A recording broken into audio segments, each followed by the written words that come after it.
Okay, good morning. Welcome back. Happy Wednesday. So we'll start on page 6 today. And while we're opening to page 6, a couple of announcements. First of all, if you're looking around campus, you will see a lot of advertisements for voting information. There's currently several important votes going on. The big national one, but also a bunch of local votes coming up November the 6th. And GCC is really trying to make sure that as students here, you guys are active and aware, and that you are looking into the issues and kind of making informed choices, and really, most importantly, getting out there to vote. So today, GCC has its Rock the Vote party. It is this afternoon. Well, it starts at 10 and goes until 2 o'clock, and it's down in the Office of Student Life, which is in the core, second floor. Room number is up on the board. So if you are at all free then, you can go have some food, learn how to get registered if you're not already registered, and learn about some of the issues, and just kind of figure out what's going on as we prepare for this big election coming up early November. So that's today. Even if you can't go today between 10 and 2, if you just go to the Office of Student Life at any point this month, they will still be able to give you all of that information, okay? So even if today is no good, still feel free to go out there at some point. And then if you just want the nitty-gritty, how do I register, where do I register, when do I register, this document I think was emailed to you guys, but if you want it, I'm happy to email it to you. It has just the facts, okay? And then I think coming up, I don't remember the date, but maybe next week sometime, there's advertisements around here for Why Vote, and there's we have a speaker coming on campus, more information about that coming up. Any questions about any of that? Okay, so that's that. So just to remind us, 2 classes ago we had our test. I have now given you guys the test back. They are yours to keep. Today I'm going to ask you to confirm or change your grading choice, so just think about that today. We'll pass this around in a little bit. Last class we introduced derivative formulas. We had the derivative of a constant is what? Is always 0. And we talked about the derivative of a power, x to the n, and we had this thing called the power rule. We wrote down some rule that says if you have 2 functions added together and you want to take a derivative of the whole thing, you can just treat them separately and add up your derivatives at the end. We saw that constant multiples come outside and they stay waiting for you to take the derivative. And so that was our intro to derivative formulas. Now, in this whole next collection of about 10 classes, there are going to be a lot of derivative formulas. And so today we're actually going to jump back to some pre-calc. You'll see we're back in chapter 1. We're going to review exponential functions in preparation for tomorrow, exponential derivatives, okay? Or Friday. So the goal for Friday is to learn how to take derivatives of exponential functions. And then there's product and quotient rules coming up as well. Today we review exponential functions. Also today, project 3 is officially assigned. If you don't have one yet, they're up here on the front desk. Any questions on the calendar? Okay, so there was one other thing. We have our next quiz coming up on October the 10th, which I think is Wednesday. Is this true? 1 week from today? All right, so we have class Friday. Monday is Columbus Day. There are no day classes at GCC on Monday. If you have an evening class, I'm almost certain it's on, so double check with your instructor on that. So our quiz is coming a week from today. So we are here on page 6, and the first thing we're going to do on page 6 is cross off a bunch of stuff because I'm not thrilled with that question anymore. So you can get rid of number 1 on the bottom or middle of page 6. And also number 2 on page 7. We start on number 3. Can we go to Richard for number 3?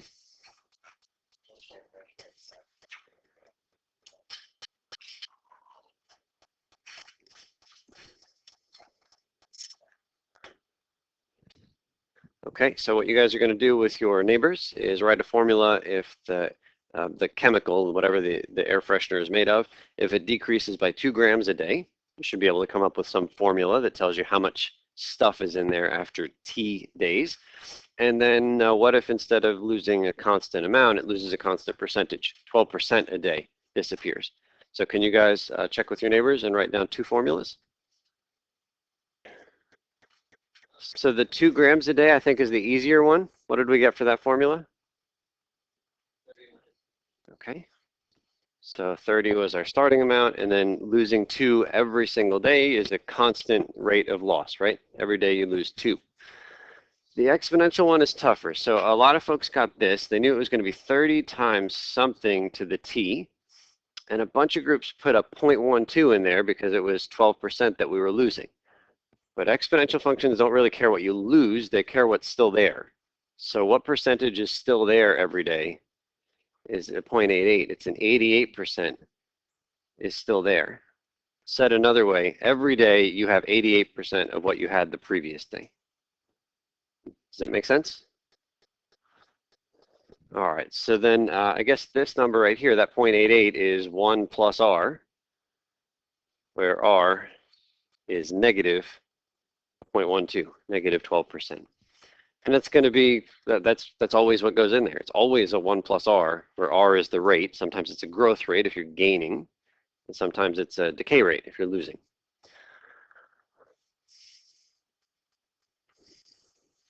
Okay, we'll go to Abby for 4.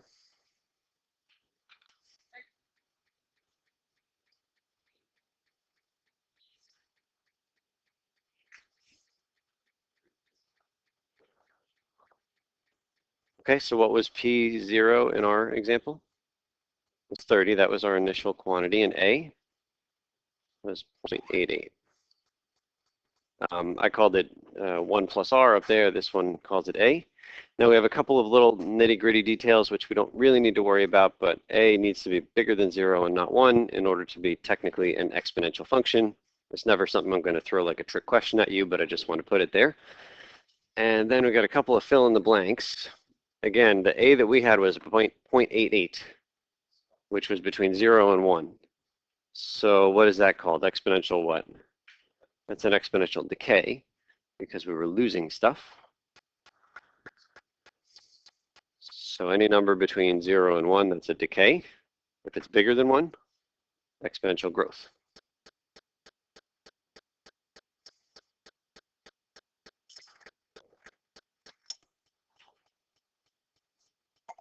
Okay, so what happens to P of t each time t increases by 1?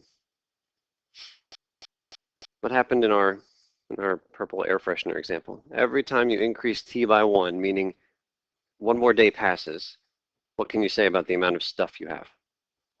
It's less. And precisely how much is still there is 88%. So whatever you had on the previous day, the next day, that gets multiplied by a 0.88.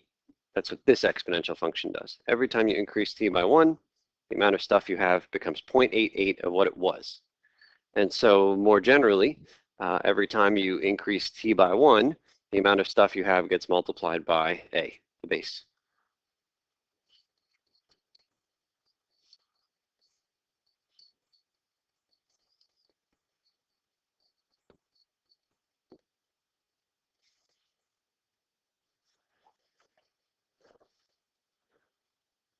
And in some sense, that's the defining characteristic of an exponential function. It's a function where you keep multiplying by the same amount every day. In this case, it was a 0.88. Okay, so we're going to jump to number 5, but before we do, I just want to pass around the grading sheet. Some of you guys made a preliminary choice for me before the test. You're perfectly free to change that at this moment. Do me a favor, though. Don't circle some. Well, do me a favor. If you're going to make a change, or if you're going to make your first selection, do it in this red pen right here. It actually takes quite a bit of time, and it's very annoying to type this into my Excel sheet, and I've already done it for most of you, so if there's no change, I don't want you to write anything. If you are making a change, write it in the red pen so that I can see it very clearly, okay? There you go. Okay, number 5. Let's go to Josiah.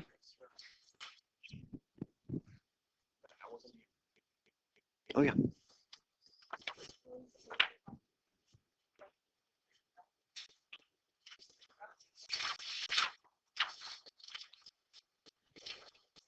Okay, so we've got 2 exponential functions down at the bottom. P of t is 3 to the t, and P of t is 1/2 to the t. So I don't know how much you can do in your heads and how much you want to write, but if you want to write stuff, make a little chart. And I'm asking you to graph those t values. So 2, 0, -1, and the same thing for the other function. So you're going to plot 3 points, connect the dots in some nice way, and draw 2 exponential functions. So the first one, I've got my 3 points in green. We connect the dots. Turns out the exponential function never equals 0. It never hits the x-axis. And the same thing is true over here. So we hit these 3 points, and again, never hit the x-axis. What can we say? The one on the left is called exponential what? Exponential growth. Does that jive with the definition we gave up above? We said it was exponential growth if the base is bigger than 1. What's the base in this example? It's 3. It's bigger than 1, so it's growing as you go left to right. What's the base in the other example? Is a half. Any number between 0 and 1 gives you exponential decay. Okay, so those things make sense. We'll go to the next page. And what we're going to do is we're going to fill in some properties of the general exponential function by thinking about the graphs that we just drew. There's a lot of commonalities for those 2 graphs. First, is the domain the x's or the y's? Domain is the x's. So the question is, what's the domain of the 2 exponential functions we just drew? It's all reals, right? You can draw this thing for any x values, any t values you want. So all real numbers.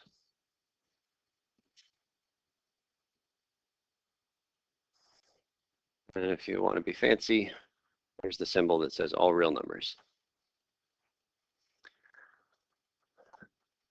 And then the range, which is the y values. Do we get all y values? Only the positive numbers, right? The graph never hits the x-axis, so it's never equal to 0, and it's also never negative. So the range of the exponential function is all the y's bigger than 0, or if you prefer interval notation, 0, infinity.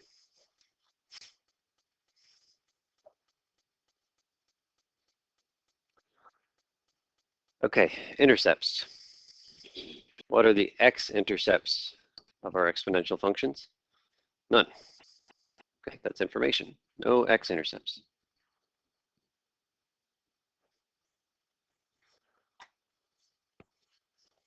What was the y-intercept? It was 0, 1, right? For both of them. Even though it was a different base, it was 0, 1 for both. So 0, 1. You're saying it's not always at 0, 1? Yeah, so there's actually something kind of funny happening, because what was the value of P0 for both the ones that we just graphed? It was 1. So really we didn't graph a general exponential. We graphed it where the initial quantity, that P0, was 1. So yeah, we are going to have to fix that in just a minute. Asymptotes? Are there any vertical asymptotes? Nope. Are there any horizontal asymptotes? Yeah, at y equals 0. Which is also known as what line? The x-axis.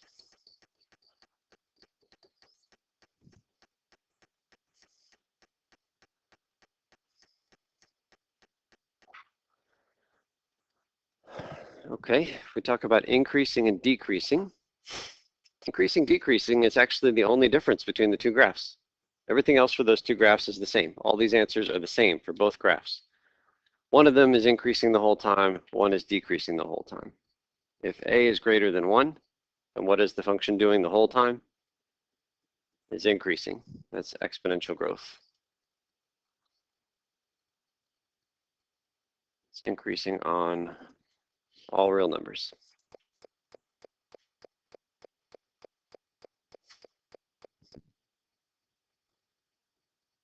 And it seems like the opposite of a bigger than 1 is a less than 1, but we had that kind of funny restriction, says a can't be negative. So any number between 0 and 1, that was our decay. So we're decreasing the whole time.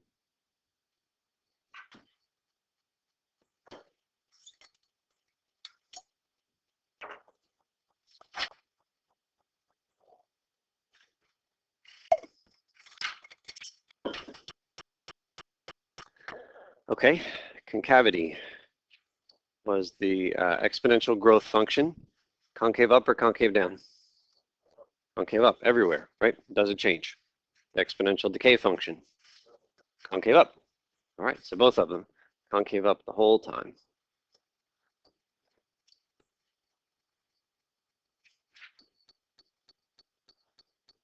So concave up on all real numbers. Yeah, so we have some slight corrections to make. And we're going to make them by graphing an updated version of the left-hand graph. So we're going to go back and graph on the same axes, -2 times 3 to the t. So let's try that on the left-hand one. And I'm going to do this by extending my table. And my table is now going to be, say, -2 times 3 to the t. So what do I do with each of these y values that we had, the 9, the 1, the 1/3? Multiply them by -2, right? I mean, it's the same 3 to the t. You just take what you had, multiply by -2. So 9 times that -2 is a -18. What's the next one? Is -2. I'm just multiplying each of our old y values by -2 for this new function. And then -2/3. And then we're going to plot these points. What are the coordinates of the first point? 2, -18. Okay, so that's way off the screen. 2, -18. We'll just put it there. And then 0, -2, we'll squeeze in here.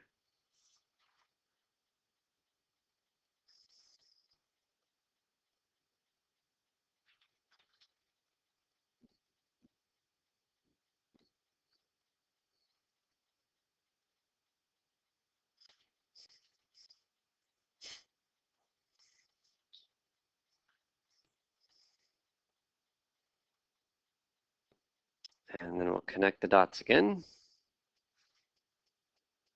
And we get that graph.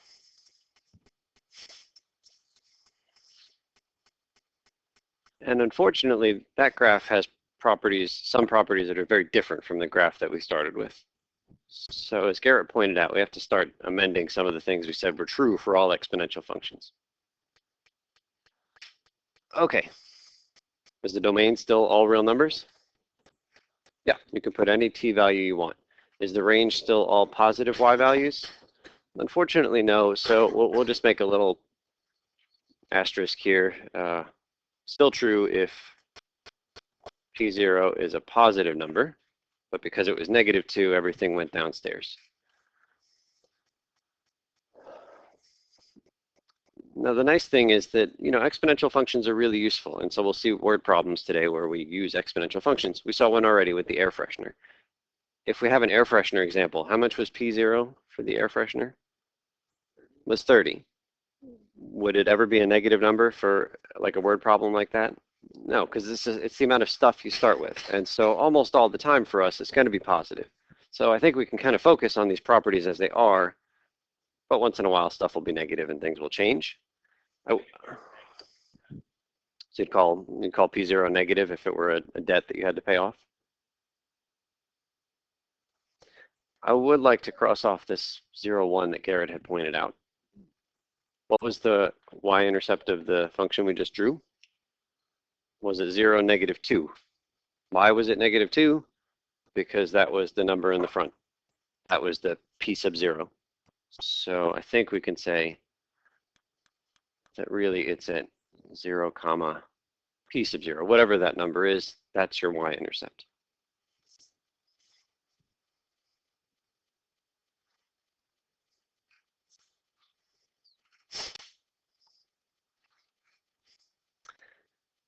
Is the x-axis still the horizontal asymptote? Yeah, okay, so that's good. Was the graph still increasing? No, that one changed to decreasing. Was the graph still concave up? No, that one changed to concave down. Okay, so then maybe we'll put some more stars here. I'm not gonna change anything. I'm just gonna point out the properties we listed are valid if your P0 is positive, which it almost always is.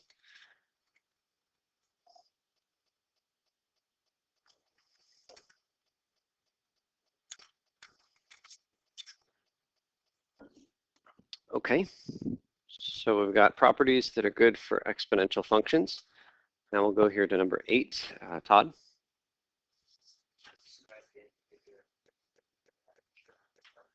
Okay, so end behavior, we're going to write down our good limit notation. When we say end behavior, what are we saying t is approaching? Infinity or negative infinity? T approaches infinity, and t approaches negative infinity.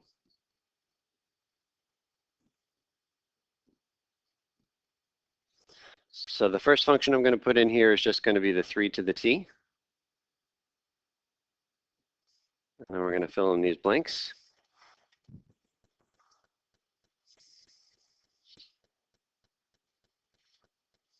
So for the 3 to the t, the first graph we drew, as t goes to infinity, what happens to the y value? 0. For the very first graph, went up to infinity.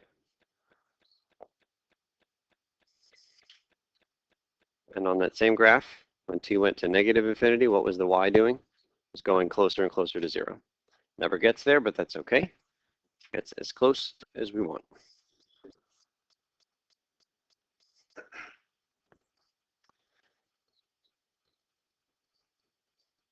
So we've got 4 other limits for you guys to think about. The next one we can do was it a 1/2 to the t?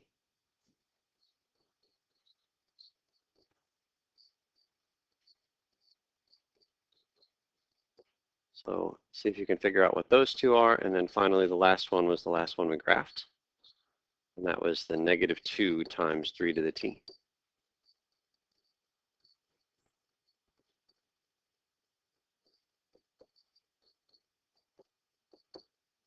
So check in with each other and see if you can fill in these 4 limits. Okay, so by thinking about graphs, we can answer all kinds of limit questions, all kinds of end behavior questions for the exponential functions. Good? Okay, number 9, up to Sam.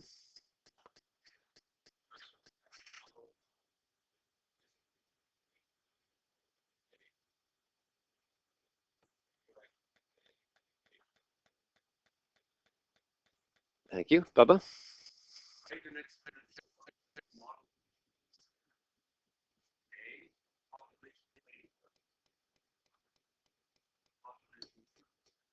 Okay, let's try that one.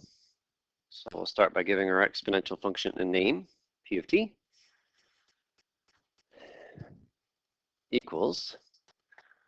Okay, so we know that the first thing that we're supposed to see, I'll just copy our formula from up above. It was a p0 times a to the t. And p0 is the initial amount of stuff. So how much is p0 in this problem? 150. Okay, so we start with 150. Then we're going to multiply by some number to the t. And the question is, what number goes there? And some of us probably already have it, but I'll just say before we say the answer out loud, the number that goes in there is the multiplier. Is what do you multiply by every time? And in our air freshener example, we multiplied by 0.88 because we were losing 12% of the stuff. So every month or every day, we had 12% less than we had before. Said in exponential form, every day we had 88% of what we had the day before. What are we multiplying by every month? It's 3. That's what goes in there. The base of the exponential function is just the multiplier. What do you multiply by every day, every month, every year? Nikki? T represents any unit time that we want? Yes, so I should be more careful here. T is in months in this example. So we can just decide that it means month. We don't have to say like No, so if, let's see, if we were doing something where the population triples every year and we wanted t to be in months, then maybe there's a 12t that goes up there, and maybe the other direction is a t divided by 12. Generally what you do is you pick t to be measured in the same thing that the problem tells you.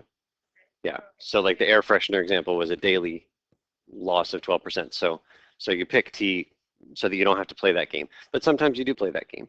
I think that we'll play that game in part B. Okay, all right, so let's try part B. Tiffany.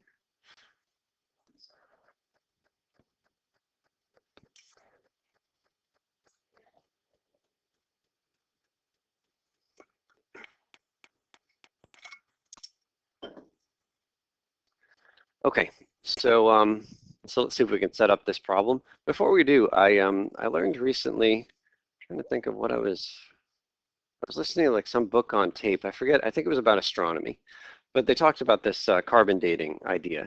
And the person, the author, let me know something that I didn't quite understand what it meant to say that half the stuff disappears. Like I've been doing this kind of problem for a long time in my classes, but um, you know, like typically I would say, okay, so we know how much carbon-14 is in the bone initially, and then every 5,730 years, half of it disappears, and I just imagine it kind of like wafting away, and then we measure how much carbon-14 is still there. But you know, like it never made sense to me. Like how could we possibly know that there were originally 32 grams of carbon-14 in this dinosaur bone, right? Like there's no way to know that. I mean, like maybe we could measure how much carbon-14 is in like one of our bones today, but you know, the dinosaur bone in the left arm and the right arm, if they had arms, like I mean, there's no way to know it was 32. So it always seemed contrived to me, but you know, I didn't have a better explanation. So I just said, okay, pretend we know. Really what happens is we know that after 5,730 years, the carbon-14, it doesn't just waft away in the breeze, it gets transferred. It becomes a different chemical. It's still in the bone, but it's a chemical that we can measure. And I forget what it's called. I don't know if the word isotope is the right thing, but it was like uranium something. I don't remember what it was, but it was some other chemical that we can measure. And the idea here is suppose that you got this dinosaur bone, you measure the carbon-14, you measure this other thing, let's call it uranium. Let's suppose they're equal. Well, how long has it been? It's been 5,730 years because it used to be all of this was carbon-14, and then over that period of time, half of it got transferred, it became uranium. So if they're equal, then it's been one half-life. Now suppose it's been two half-lives. So now half of the remaining carbon-14 gets transferred over and becomes uranium. So now what's the ratio here? Be real careful. Yeah, it's a 3-to-1 ratio now, right? 1/4 of the carbon-14, 3/4 is this uranium stuff. So it's not about knowing that there were exactly 32 grams of carbon-14 in this dinosaur right before he died. It's about taking a look at this ratio, and then it makes no difference how much they had initially. It's just a matter of finding the ratio. So so I'm much happier like than this kind of wafting away in the breeze thing that I had always been teaching. That makes sense? That seems more realistic to me anyway. Okay, so let's see if we can fill this in. So I'll go ahead and we'll be real careful, like Nikki had asked before. So T in this case is going to be years. And let's come up with our formula. P of T equals. Okay, P0 is always the initial amount of stuff. How much is it here? 32 by some miracle. I guess the dinosaur was wearing a dog tag or something, and it had the amount of carbon-14 in the bone. Okay, so 32 is the miracle. And then we multiply by some amount. And then we raise that thing to the T. So what is the multiplier? Every period of time, it's a 0.5. You have half the amount of stuff that you had before. It's a decay thing. But this formula is not right, because this would say that every how long it gets cut in half. Every year, every unit of time, which in this case we're measuring T in years. And that's not right. So we need to fix it. Do you guys know how to fix it? We got to get that 5730 in here. Divide the T. That's it. This is our way of fixing it. If we plug in T equals 5730, then how much is the exponent? When T is 5730, it's 1. And that says cut in half once. Now suppose that T is double 5730, whatever number that is. If you do double 5730 and you divide by 5730, what do you get up there? You get 2. And that would say cut in half twice after 2 of those massive periods of time. So that's how we fix it. Mm-hmm. Yeah, that's a good way to think of it. All right, so 11 we can look at. We'll go up here to Chris. find the values of A plus A?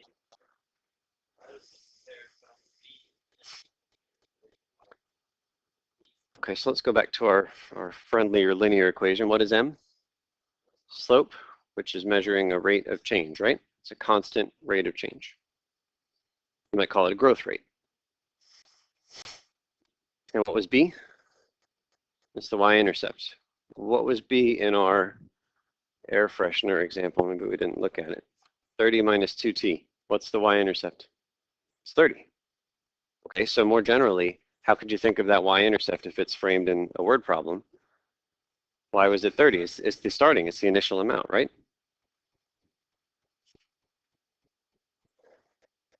Okay, so b is the starting amount.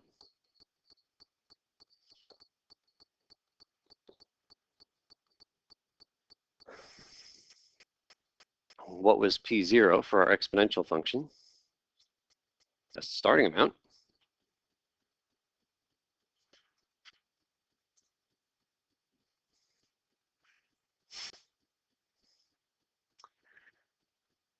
And then a, well, I've written rate of change over there. Do we buy that a is, in some sense, a rate of change? You're tripling every month. That describes how you are changing.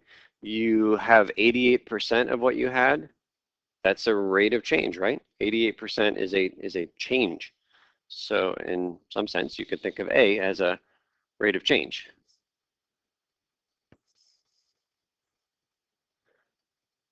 But there's a big difference between these rates of change. For the air freshener amount, when we lost 2 grams a day, it was 30 minus 2t. That negative 2 tells you that every month what happens?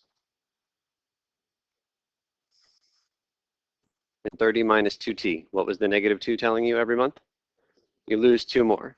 So it's a rate of change, but I'll put here that it's an absolute amount. I want to erase that. Rate of change, and it's an absolute amount. You lose 2 every month. I'm telling you how much stuff you lose. It is 2 grams of that chemical. But rate of change for exponential functions, it's not telling you keep losing the same amount. It's telling you keep losing the same what? Percentage. We lost 12% every day. So rate of change is a percentage. So we'll call this relative amount. You understand the difference? Absolute keeps staying the same. Lose 2 grams every single day. But a relative amount says you lose some stuff, but how much you lose depends on how much you had. So you might lose a lot relatively. You might not lose so much relatively. It's all relative to how much you had. Okay, 12. Lindsay?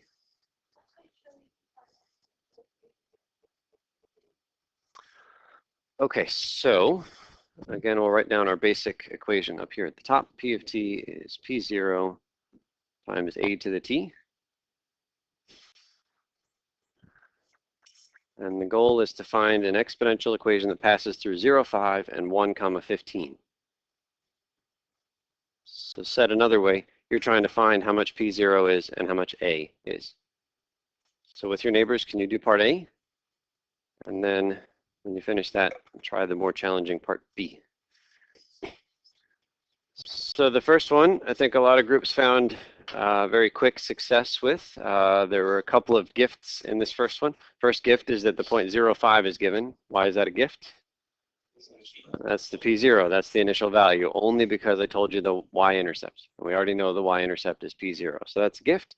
And then if you're really on the ball, some groups, I think, just said, oh, I take one step to the right, going from 0 to 1. And what did we multiply by? Multiplied by 3. 3 is the base. Every step to the right, you keep multiplying by the same number. In this case, it's 3. But in the next problem, there weren't any gifts given. You didn't have the initial amount. And also, it wasn't one step to the right. It was actually 3 steps to the right. And how does that come out? Well, when you actually go through the algebra, you find that that 3 steps to the right, that's in this number, turns into a cube root. If it were 2 steps to the right, it would have been a square root. 8 steps to the right is an eighth root. it's not worth memorizing because you have the ability to just write it out and solve some equations. So what I did here in purple is I wrote my two equations based on the given points. I think that's always a good place to start when you're trying to find, equations that pass through points. And okay, so I did something kind of cheesy, and I think a lot of groups just kind of know this cheesy way to solve this particular problem is to do what with these two equations? Is to divide them. And if you divide them, the p-zeros cancel, and all of a sudden, life is very good. I say it's cheesy because dividing two equations is generally not useful at all. Much more general is to solve systems of equations by substitution. And so, yeah, but it will always, like substitution will always get you someplace, whereas division is a very particular technique for solving exponential equations like these. So what you could do is solve the first equation for p0, 30 over a to the fifth, and then instead of p0 in the second equation, you put 30 over a to the fifth. And then you have one equation with a's in it. In one or two steps, it will get exactly to the same place we got here, just a little quicker. But anyway, substitution is a much more general technique, but I heard several groups say, oh, this is where we divide. So I'm nothing if not a lemming. I'll follow you guys, it's no problem. So anyway, so we solved the equation and lots of careful plugging in and substituting. So I got my final equation here in red, the messy exact version first, and then the decimal version second. Any questions on either of those? Nikki. Does it really matter what letter we choose to stand in for the initial quantity? It doesn't matter what letter you use to start with. So did you have other letters that you started with? Well, it's just the standard book, and I assume that that's based on population. Yeah, because we're just generally calling everything population. But if you wanted to call this thing, N for Nikki, and what's your last name again? Yeah, so N and then times F to the T. There's Nikki's exponential equation, and that's fine. Okay, so on the next page, number 13, where is our reader now? We're up here to Andrew.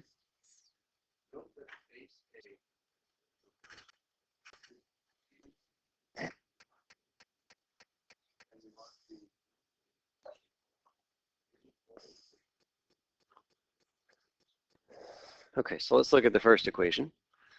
50 times 1.04 to the t. Different question first. What's the initial amount of stuff? 50. Is this a decay or growth problem? It's growth because that number in the parentheses is bigger than 1. So without knowing anything, we can right away say this is growing. And I want the growth rate. Now there's the growth multiplier, 1.04. The base is what you multiply by every time. But that 1.04 includes the amount of stuff that you had and then the actual stuff that you gain. So I think I wrote this before, but what we're thinking of here is that the base is 1 plus the growth rate. The base is always 1 plus the growth rate. So you don't have to write all this stuff out, but in this case, 1.04 is 1 plus the growth rate that we're interested in. So what is the growth rate as a decimal?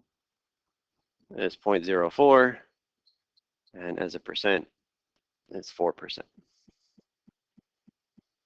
The 1 is always in the problem.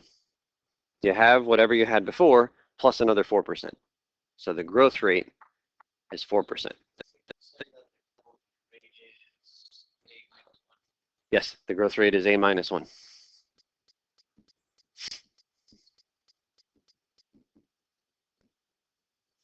Good. Okay, in the second problem, what is the growth rate? Good. So the growth rate, either of those is good. I give full credit for both. 27.6% after we subtract off the 1.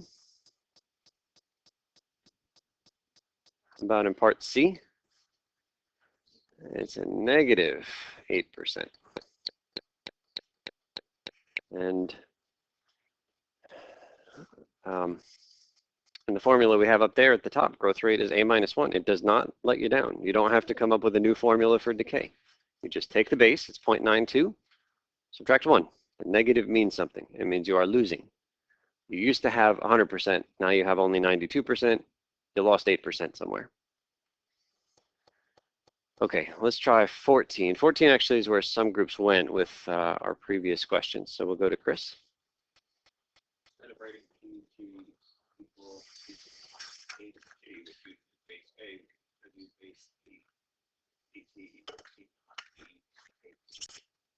so you make use of every phrase exponential growth, exponential decay, or Okay, so some groups actually, when I said write exponential equations, they started writing, for the air freshener example, I think, some folks wrote something like 30 times e to the 0.12 t, which is not a bad idea because this magical number e, which we haven't really talked about this semester, has an awful lot to do with growth and decay. So I'm just going to put a small line, but it's a good idea. And so let's talk about what this thing E is. So what I want to do is there are a couple of different ways to think about E, and there's one that I want to think about in particular. Here's what I'm interested in. Limit as x approaches 0 of 1 plus x to the 1 over x.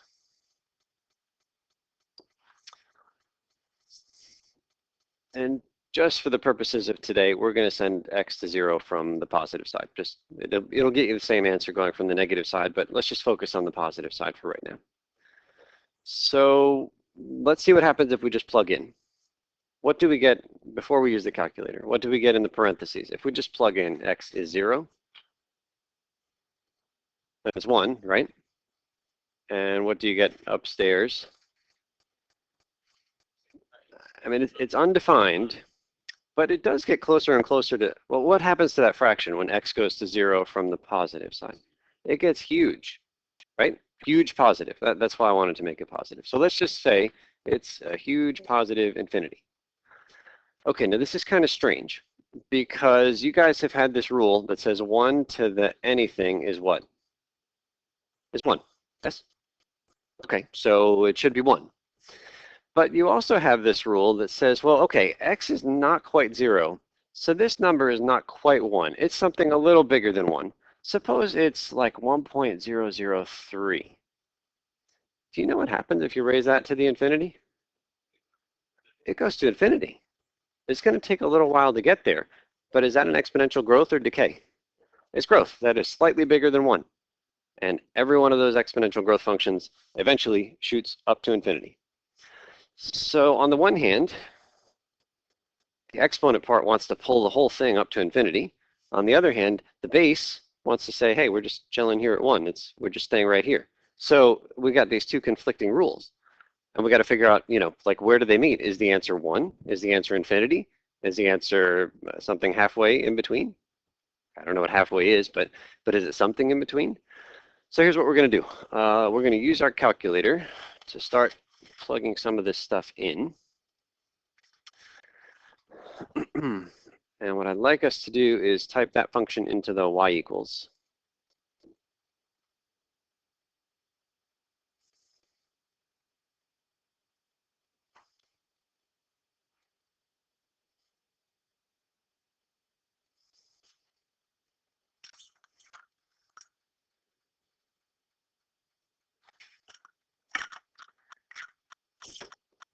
And then I'm going to look at a table, or maybe we can just do it out on the main screen. That'll be fine. So we have our function here.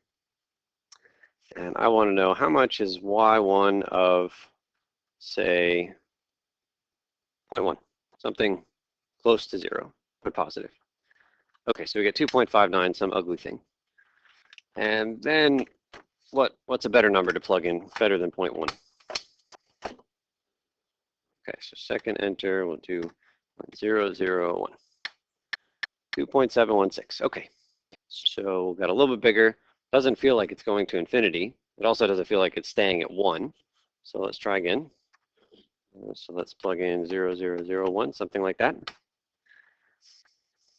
And now I'm starting to see some numbers that haven't changed from the previous answer, right? You see the first few numbers are the same in both, if the first few numbers are the same, I feel like, okay, those numbers are kind of fixed. It's almost like in some of these like high-tech movies, they're trying to break this password. So you got this computer program churning through all these combinations, and then eventually like one number is fixed, and it's like, oh, that's the right number in that spot, and then the other ones will still churn, and then it'll get a third number and second number. And I feel like that's kind of what this is doing. Like if we get numbers that stay the same, I feel like those are part of the answer, and it's really just a matter of getting enough numbers to be the same. And so we'll do 2 more of these. So there's 1, and then I'll do the same thing, but I'll put in another 0. This is just 1 more 0. And what do we notice? It's the same. We have unlocked the safe. Okay, it's not the same if we had more digits, it wouldn't be the same, but it's the same for as far as the calculator can take us. And so I feel like that thing is, I feel like that's the limit, whatever it is. So maybe we'll just kind of write down from the calculator.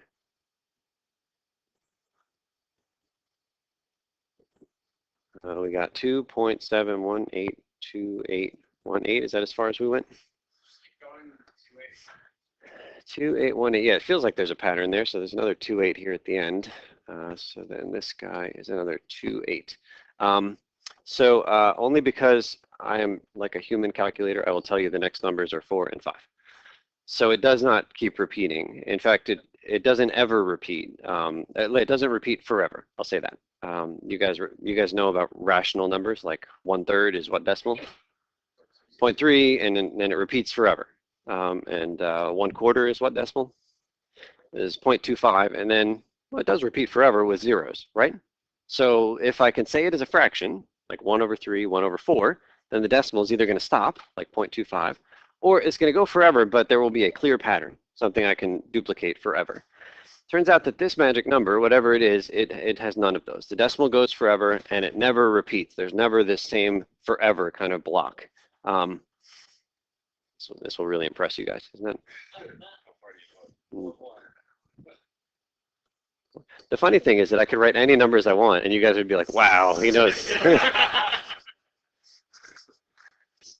All right. But you can look this number up and you can check me on, because you have the video now, so there's proof. Okay, so that number, whatever it is, apparently is important, and we're going to give it a symbol. This is E.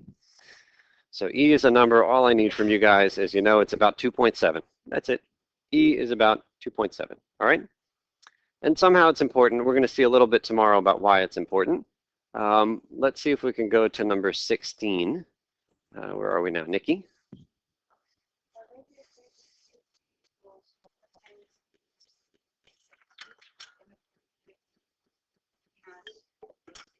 Okay, so let's look at this one here. So we have 4e to the 0.5t. I'd really like it to look like a p0a to the t. So first, do you feel like you know what p0 is? Yeah, I mean, it feels like it's going to be 4. It's got to be that number in the front. And it also seems that the e part is probably going to equal the a part. So we're writing down 2 separate things. So we've got p0 is 4 just because those are the things in the front. And then the other part is the work part. So we have e to the 0.5t. I'm trying to make that equal a to the t.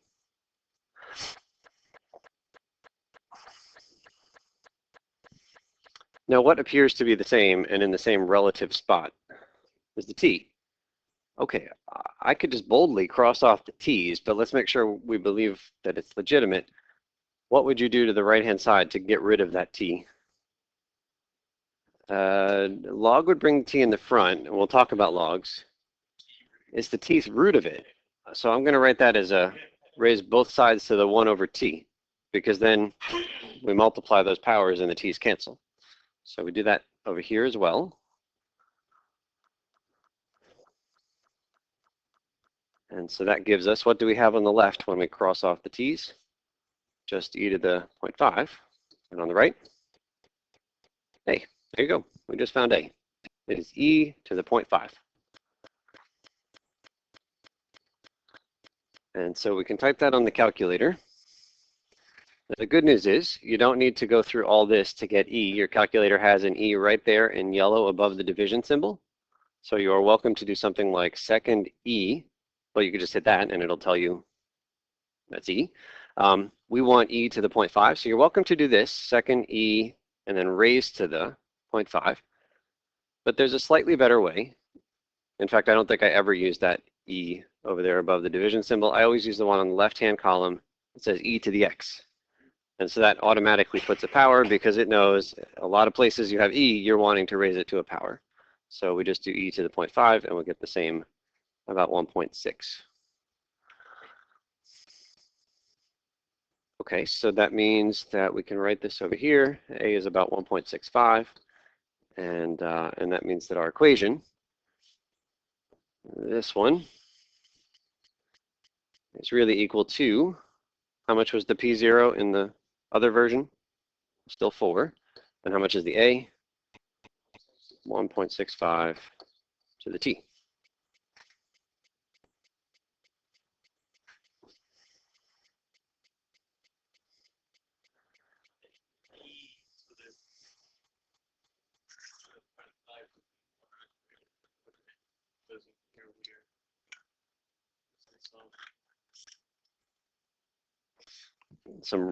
Yes, we did chop off. We rounded and we truncated that 1.65. So let me show you something here. Suppose that I store this guy. I'm going to give this guy a name. I'm going to call it A because that was the name that we gave it on the paper. It's A. And I'm going to come over here. I'm going to graph two functions. You don't need to do this. I just want to show it to you real quick. First, I'm going to graph this 4e to the 0.5 t. E to the 0.5 t x. And then I'm going to graph this 4 times 1.65. 4 times, but 1.65 is rounded. So what should I do? That's A, right? I mean, it's what we called A. So it's A to the t. And the last thing I want to do is come way over here to the left, and I'm going to hit enter on that thing. See the cursor is blinking on the left, and that's going to turn it into a thick line. And I'm going to graph these two functions. Now, before I do, 4 times 1.65 to the t. What's the name of that kind of function? That's an exponential function. Is it growth or decay? It's growth, so we know what it's supposed to look like. And we know that things are growing at a rate of 65%.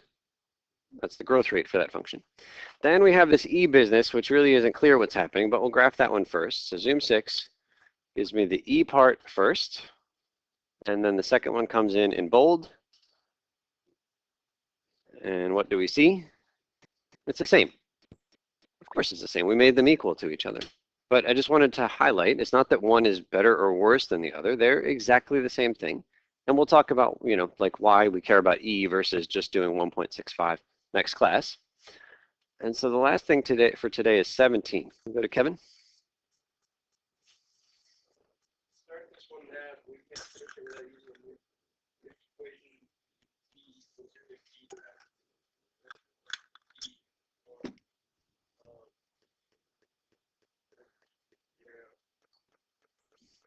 Okay, so this is our, it's going to be called our continuous growth function. So that's just another version of an exponential growth. It's just a specific one with this e business. So what do you think for P0 in this case? All right, probably going to be 50. And then I feel like that 1.04 to the t is going to match up with the e to the kt. So P0 is 50. And the other equation is 1.04 to the t equals e to the kt.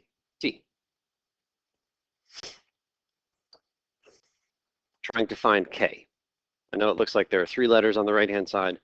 2 of them are, one of them is a constant. E is 2.7. The goal is not to find e. We already know what it is.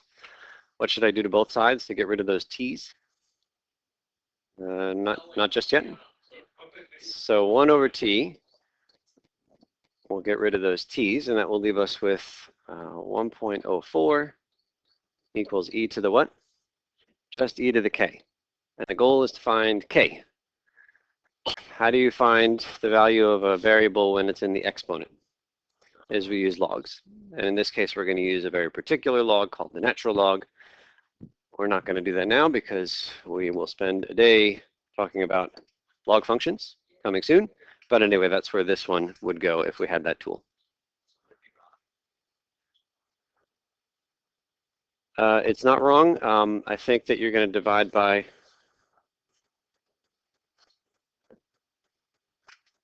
I think you'd have this extra ln of t in both sides that you could cancel again. You know, you'll be able to cancel the t's either way, so it's fine. It does. So you'd have a kt equals, and then you'd have t ln of 1.04, and the t's would cancel. Yeah, yeah, that will work too. Okay, homework is there. We'll see you guys on Friday.